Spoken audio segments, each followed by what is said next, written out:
Bom dia a todos. Eu gostaria de agradecer o convite da comissão organizadora, dizer que para mim é uma honra estar aqui, falando sobre os mecanismos de ação e os cuidados que eu devo ter no paciente que faz uso desses novos anticoagulantes. Primeiramente, eu devo dizer que eu não tenho um conflito de interesses com nenhum dos laboratórios envolvidos, mas que eu vou falar muito sobre o nome comercial da medicação, porque efetivamente é o que o paciente fala para a gente que está tomando, né? Então, o objetivo dessa explanação é exatamente falar um pouco sobre os mecanismos de ação e depois abordar os cuidados que eu devo ter, não só no paciente que vai fazer um bloqueio regional, quanto o paciente que vai para anestesia geral e tem um episódio de sangramento. Falando um pouquinho sobre a evolução, desde o lançamento do Warfarin, a gente ficou 50 anos sem ter nenhum novo anticoagulante. Até que em 2010 o FDA liberou a dabigatrana, em 2011 a rivaroxabana e em 2012 a apixabana. Ano passado, no final do ano, o FDA liberou um novo anticoagulante chamado edoxabana, mas que a gente ainda não tem no Brasil. O que a gente tem hoje no Brasil é a rivaroxabana, a dabigatrana e a apixabana, que foram liberados pela Anvisa. Os três foram liberados em abril e maio de 2013. Então, está fazendo 3 anos, mais ou menos, que a gente pega os pacientes fazendo uso dessas medicações. Qual que é o mecanismo de ação? Então, só relembrando um pouquinho, o que eu tenho para anticoagular meu paciente? Eu tenho os inibidores da hemostasia primária, né, os antiagregantes plaquetários, sejam eles inibindo a COX, então o AS e os AINES, seja ele inibindo os receptores do ADP, astinopiridina, ticagrelol, prasugrel, clopidogrel, ou inibindo os receptores das glicoproteínas que interagem plaqueta a plaqueta, né, o nome comercial é o Reopro. E eu tenho os inibidores de hemostasia secundária, que inibem os fatores de coagulação, sejam eles inibindo diretamente a trombina e os nossos anticoagulantes orais. Então, inibindo diretamente a trombina, a gente sabe, né, as heparinas de baixo peso molecular ou heparina não fracionada. Inibindo diretamente a trombina, agindo no fator 2A inibindo, a gente vai ter desirudin, lepirudin, bivalirudin, argatroban, dentre outros. Só que essas medicações todas, nenhuma delas está liberada no Brasil para ser utilizado. Todas elas são parenterais, então nenhuma é oral e nenhuma está liberada no Brasil. O desirudin foi liberado, a Anvisa liberou e depois cassou o registro. Então, não vou me deter nessas medicações, já que a gente não tem disponível aqui para ser utilizados. E os anticoagulantes orais, então, o Warfarin, o inibidor também direto da trombina. Então, o que eu vou falar? O inibidor direto da trombina, do fator 2A da bigatrana, e os inibidores do fator 10A, que é a rivaroxabana e a apixabana. Como que essas medicações agem, né? Só relembrando um pouquinho a cascata que a gente chama antiga da coagulação, que é de 1964, que divide via intrínseca, via extrínseca e via comum. Então, intrínseca, só relembrando, é intrínseco porque todos os fatores dessa via estão dentro do vaso, né? Desencadeados e são ativados dentro do vaso. Extrínseco exatamente porque o fator que inicia essa via, ela está fora do vaso, que é o fator tecidual, ou tromboplastina tecidual, né? Está intrínseco ao vaso. Mas, de uma maneira ou de outra, as duas vias convergem para a ativação de uma via comum, que é a ativação do 10 em 10 ativado, que é exatamente aí que meus anticoagulantes vão atuar, né? Seja pela via intrínseca, vai ter a ativação do fator 10 em fator 10A, seja pela via extrínseca, então, com a ativação do fator tecidual, que é o fator 3, eu vou ter uma ativação de outros fatores que vão convergir com a ativação do fator 10A, e esse fator 10A vai converter no que a gente efetivamente guarda, né, que é protrombina em trombina, fibrinogênio em fibrina. Então, a conversão de 2 em 2A, que vai converter 1 em 1A. Então, essa fibrina é uma fibrina solúvel, é uma fibrina instável, né? E ela precisa ser estabilizada pelo fator 13 para se tornar uma fibrina estável ou insolúvel. É onde que meus anticoagulantes, então, vão atuar. A rivaroxabana e a apixabana são inibidores do fator 10A, os três vão atuar na via comum da coagulação, né? A rivaroxabana e a apixabana inibem o fator 10A e a dabigatrana inibe o fator 2 ativado. Tá?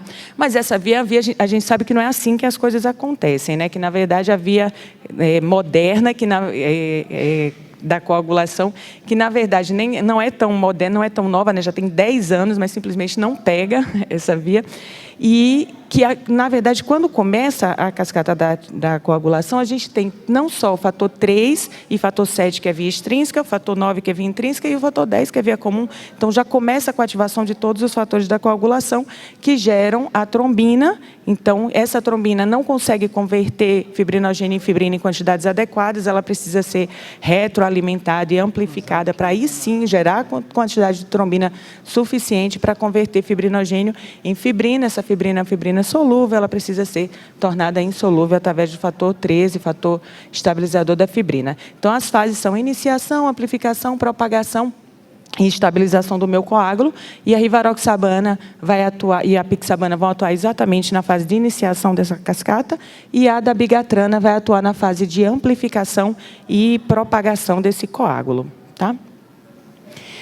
Que pacientes que a gente pega tomando essas medicações? Então, o paciente que tem fibrilação atrial e que antigamente tomava varfarin para prevenção de fenômenos tromboembólicos, atualmente ele toma apixabana, rivaroxabana e dabigatrana.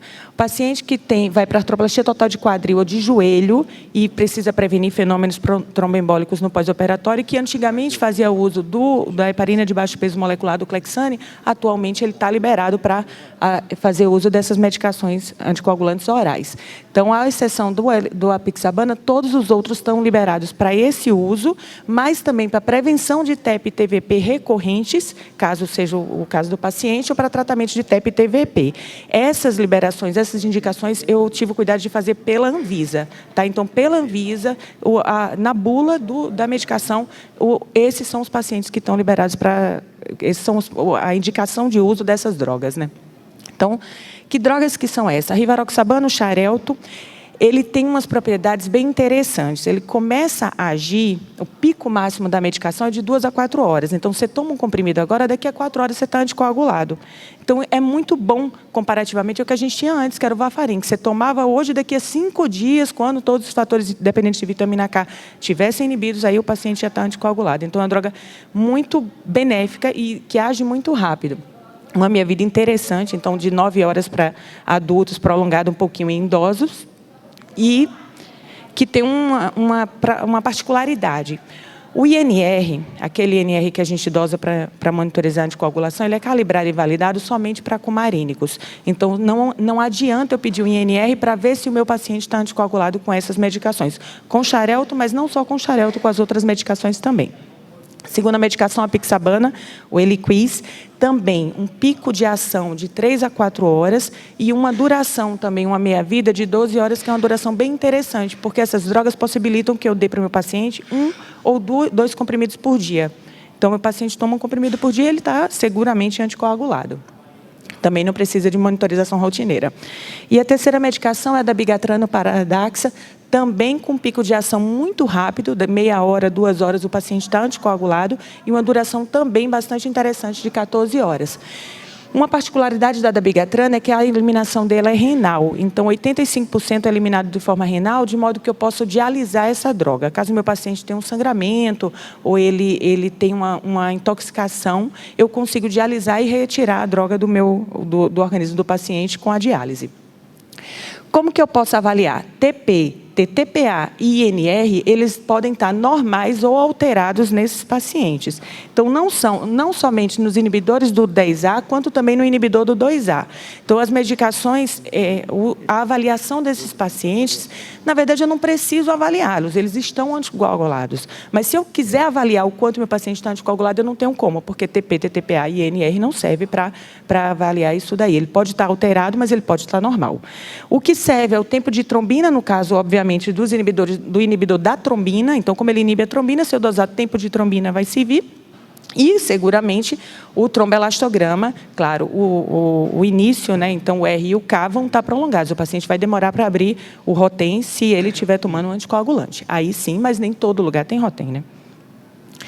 Só para provar que realmente não estão, coincidentemente, essa paciente foi da semana passada. Eu peguei essa paciente, uma senhora, caiu, quebrou a tíbia.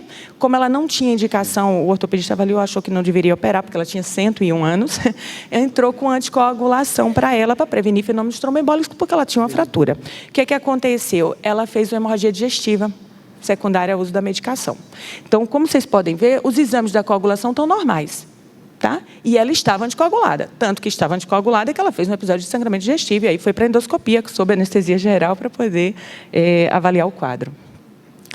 Essas medicações têm esse efeito colateral bem desagradável, né? Enquanto o paciente que toma Marevan, ele tem um custo aí de comprimido de menos de R$1, então, tudo bem. Tem dia que ele toma meio comprimido, um quarto de comprimido, passa 2 dias sem tomar, toma 3 comprimidos depois e tal, mas se ele tomar um comprimido por dia, ele vai gastar R$15 por mês para ficar anticoagulado.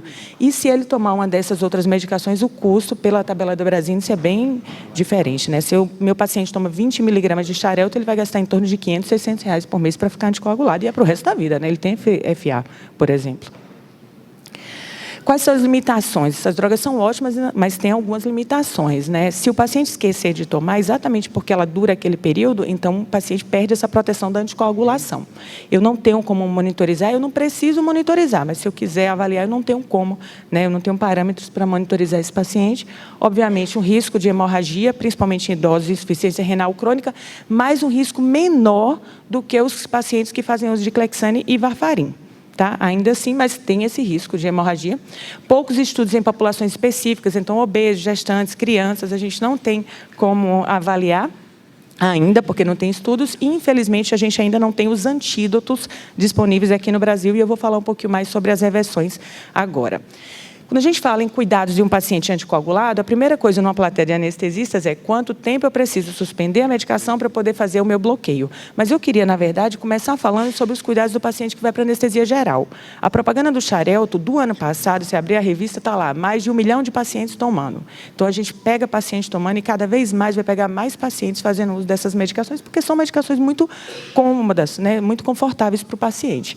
Então, eu vou pegar um paciente que vai para anestesia geral e que fez um sangramento ou fez um sangramento espontâneo e está indo para tratar cirurgicamente, ou que está tomando a medicação, está anticoagulado e vai para anestesia geral por qualquer motivo. Tá? Então, se o sangramento é um sangramento pequeno, como era o caso dessa senhora que fez hemorragia digestiva, eu somente descontinuo a droga, porque se eu suspender, ela perde esse benefício da anticoagulação. Mas se o sangramento é maior, e como sangramento maior, o meu maior medo é exatamente o paciente que faz uma hemorragia intracraniana espontânea, né, que pode acontecer no paciente anticoagulado. Então, eu tenho medidas gerais, tanto para o inibidor do 2A quanto para o inibidor dos 10A, que é suspender a medicação, fazer a compressão cirúrgica, fazer a compressão mecânica, claro, se o hematoma for comprimível, eu posso fazer a compressão, ou ir drenar esse hematoma no centro cirúrgico. Claro, se ele começar a sangrar, eu posso transfundi-lo. E o que é que eu tenho assim de certo? Carvão ativado, se a ingesta foi recente, então há menos de 2 horas, o paciente fez uso da medicação, posso passar sonda ou dar oral, o carvão ativado para tirar essa medicação do meu paciente, tá? Mais de 50% da droga é retirada com o carvão ativado se a ingesta foi recente. Complexo protrombínico e fator 7A, como vocês podem ver, eu trouxe um estudo só, que foi em coelhos, mas os estudos em coelho, rato, murino, todos mostraram que o complexo protrombínico, então octaplex, beriplex, protromplex, ou o fator 7A, cujo nome comercial é Novoseven, eles servem sim para reverter essas drogas. Mas os estudos em humanos, todos, foram inconclusivos. Uns mostram que consegue reverter e outros mostram que não teve benefício. Mas é o que a gente tem. Então, se eu pegar um paciente que está fazendo um sangramento e precisa ir para a cirurgia, é válido, sim, fazer complexo protrombínico e fator 7A, sabendo que pode ser que não dê certo, tá? E o que eu tenho aí especificamente? Eu tenho os reversores. Então, os antídotos, né? No caso da rivaroxabana e da pixabana, esses nomes feios aí, andexanet alfa e ciraparantag. E no caso da dabigatrana, o idarocizumab e o ciraparantag. Lembrando que a dabigatrana, por ser de eliminação renal, eu consigo fazer a diálise, tá? Como que essas medicações agem? Então, só falando um pouquinho de novo da atuação, a dabigatrana se liga no fator 2A, inibindo o fator 2A, então não tem coagulação, e os anti-10A, então a rivaroxabana e a pixabana, inibem o fator 10A, então se os fatores estão inibidos, eu não tenho coagulação. Como que os reversores agem, né? Os antídotos? O andexanet alfa é o anti-10A, então serve para a pixabana e para a rivaroxabana. Essas medicações se ligam, então, na medicação por forma competitiva, então é reversível esse bloqueio deles, e aí liberam, então, o fator 10A para o meu paciente coagular. No caso do idarucizumab com a dabigatrana, a mesma coisa. A dabigatrana estava ligada no 2A, você dá o antídoto e ele reverte, tira do sítio de ligação e deixa o fator 2A livre para o paciente poder coagular. Tá? E o siraparantag seria um inibidor das duas medicações, das 3 medicações, né? Tanto do anti-10A quanto do anti-2A. Que medicação são essas? Então, os estudos são bem recentes. Esse aí é do New England de 2015, falando sobre o idarucizumab, para a reversão da dabigatrana. O idarucizumab, o nome comercial é Praxbind, serve exclusivamente para o Pradaxa e está liberado para uso. Então, no ASA do ano passado, foi essa história toda, porque o FDA tinha acabado de liberar. Já tem 6 meses de uso nos Estados Unidos, essa medicação, que vem com 2,5 gramas por frasco, e a dose é exatamente 2 frascos, e depois de 1 hora você repete 1 frasco. Então, está disponível para uso lá, já faz 6 meses, e a reversão é imediata. Quando você dá para o paciente, em meio minuto, 1 minuto, o paciente começa a reverter a anticoagulação. Tá? Qual que é o problema? A Anvisa, eu tive cuidado de entrar no site da Anvisa, o laboratório pediu a liberação e a Anvisa já indeferiu. Então, a gente não tem previsão. Tem 3 minutos. Como tá não está marcando, eu estou marcando aqui, tem 3 minutos. Tá perfeito. Para revertê-lo, tá? Então, o andexanet alfa é o reversor dos anti-10A. E a molécula, como vocês podem ver, a molécula do andexanet alfa é muito semelhante à do fator 10A.